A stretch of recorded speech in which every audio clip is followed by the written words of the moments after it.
ಮಹಾ ಅವತಾರ ನರಸಿಂಹ. ಇದು ನಮ್ಮ ಹಿಂದೂ ಪುರಾಣದ ಉಗ್ರ ನರಸಿಂಹಸ್ವಾಮಿಯ ಅವತಾರದ ಕತೆ. ಆ್ಯಂಡ್ ಇದನ್ನು 3D ಆ್ಯನಿಮೇಷನ್ನ ಯೂಸ್ ಮಾಡಿಕೊಂಡು ಮಾಡಿರುವಂಥ ಸಿನಿಮಾ. ಆ್ಯಂಡ್ ಇದನ್ನು ಪ್ರೊಡ್ಯೂಸ್ ಮಾಡಿರೋದು ಹೊಂಬಾಳೆ ಫಿಲಮ್ಸ್. ನನಗೆ ಗೊತ್ತಿರೋ ಹಾಗೆ ಕನ್ನಡದಲ್ಲಿ ಫಾರ್ ದಿ ಫಸ್ಟ್ ಟೈಮ್ ಅನಿಸುತ್ತೆ ಈ ರೀತಿ ದೊಡ್ಡ ಮಟ್ಟಿಗೆ ಸೌಂಡ್ ಮಾಡಿಕೊಂಡು ಒಂದು ಆ್ಯನಿಮೇಷನ್ ಸಿನಿಮಾ ರಿಲೀಸ್ ಆಗಿತ್ತು. ಆ್ಯಂಡ್ ಈ ಸಿನಿಮಾ ಟೋಟಲ್ ಆಗಿ 5 ಲ್ಯಾಂಗ್ವೇಜಲ್ಲಿ ರಿಲೀಸ್ ಆಗಿದೆ. ಇನ್ನು ಸಿನಿಮಾ ಮಾತ್ರ ನನಗಂತೂ ಸಿಕ್ಕಾಪಟ್ಟೆ ಇಷ್ಟ ಆಯಿತು. ಇನ್ನು ಸಿನಿಮಾ ನಿಮಗೂ ಕೂಡ ಇಷ್ಟ ಆಗುತ್ತೆ, ಇದರಲ್ಲಿ ಯಾವುದೇ ಡೌಟ್ ಕೂಡ ಬೇಡ. ಇನ್ನು ಸಿನಿಮಾದ ಸ್ಟೋರಿ ಎಲ್ಲರೂ ಕೂಡ ಗೊತ್ತೇ ಇರುತ್ತೆ. ಆದರೆ ಇದರಲ್ಲಿ ಬರೀ ಉಗ್ರ ನರಸಿಂಹಸ್ವಾಮಿಯ ಕಥೆಯನ್ನು ತೋರಿಸೋದಲ್ಲದೆ ವರಹಸ್ವಾಮಿಯ ಕಥೆಯನ್ನು ತಂದಿರೋದು ಲಿಟ್ರಲಿ ಸಖತ್ತಾಗಿತ್ತು. ಅದು ಹೇಗಿತ್ತು ಅಂದರೆ, ಸಿನಿಮಾದ ಸ್ಟಾರ್ಟಿಂಗ್ಗೆ ಒಂದು ಹೈ ಲೆವೆಲ್ ಸೀನ್ನ ಇಟ್ಟು ಸಿನಿಮಾದ ಮೇಲೆ ಹೈಪ್ನ ಜಾಸ್ತಿ ಮಾಡಿದ್ರು.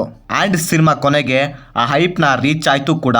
ಇನ್ನು ಸಿನಿಮಾದಲ್ಲಿ ನನಗೆ ಮೇಜರ್ ಆಗಿ ಇಷ್ಟವಾಗಿದ್ದು ಇದರ ಕ್ಲೈಮ್ಯಾಕ್ಸ್. ಏನು ಕ್ಲೈಮ್ಯಾಕ್ಸ್ ಗುರು, ನಾನಂತೂ ಕಳೆದೋಗ್ಬಿಟ್ಟೆ.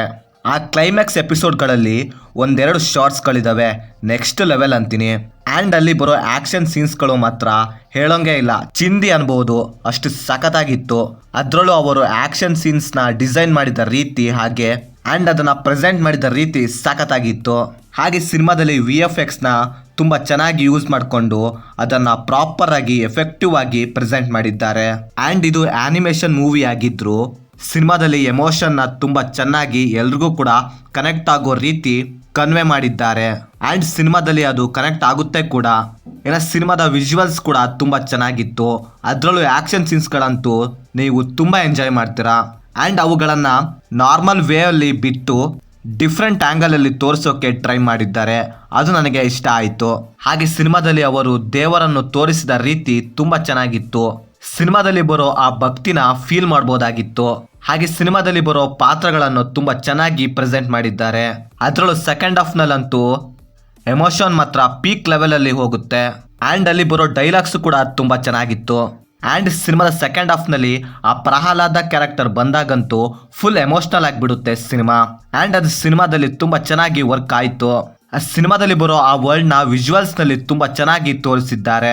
ಹಾಗೆ ಸಿನಿಮಾದಲ್ಲಿ ಆ ಕ್ಯಾರೆಕ್ಟರ್ಗಳಿಗೆ ಡಬ್ಬಿಂಗ್ ಮಾಡಿದ್ದು ಕೂಡ ತುಂಬ ಚೆನ್ನಾಗಿತ್ತು. ಇನ್ನು ಓವರಾಲ್ ಆಗಿ ಹೇಳೋದಾದರೆ ಇದೊಂದು ಮಸ್ಟ್ ವಾಚ್ ಸಿನಿಮಾ ಅಂತೀನಿ. ಎಲ್ಲರೂ ಕೂಡ ಮಿಸ್ ಮಾಡದೆ ಥಿಯೇಟರ್ನಲ್ಲೇ ಹೋಗಿ ಸಿನಿಮಾ ನೋಡಿ ಅಂತೀನಿ. ಹಾಗೆ ಸಿನಿಮಾನ ಫ್ಯಾಮಿಲಿ ಜೊತೆ ನೋಡ್ಬೋದಾ ಅಂದರೆ ಎಸ್ ನೋಡ್ಬೋದು. ಸೊ ಇದು ಫ್ರೆಂಡ್ಸ್, ನಾನು ಸಿನಿಮಾ ನೋಡಿದ್ದಾದ್ಮೇಲೆ ನನಗೆ ಅನಿಸಿದ ಒಪಿನಿಯನ್. ನೀವೇನಾದರೂ ಆಲ್ರೆಡಿ ಸಿನಿಮಾ ನೋಡಿದರೆ ನಿಮಗೇನು ಅನಿಸ್ತು ಅಂತ ಕೆಳಗಡೆ ಕಮೆಂಟ್ ಮಾಡಿ. ಹಾಗೆ ನೀವೇನಾದರೂ ನಮ್ಮ ಚಾನಲ್ಗೆ ಫಸ್ಟ್ ಟೈಮ್ ವಿಸಿಟ್ ಮಾಡಿದರೆ ನಮ್ಮ ಚಾನಲ್ಗೆ ಬರೋ ಕಂಟೆಂಟ್ ಇಷ್ಟವಾಗಿದ್ದರೆ ಸಬ್ಸ್ಕ್ರೈಬ್ ಮಾಡಿ. ಹಾಗೆ ಪಕ್ಕದಲ್ಲಿರೋ ಬೆಲ್ ಬಟನ್ನ ಕ್ಲಿಕ್ ಮಾಡಿ. ಮತ್ತೆ ಬೇರೆ ವಿಡಿಯೋದೊಂದಿಗೆ ಆದಷ್ಟು ಬೇಗ ಸಿಗುವ. By friends.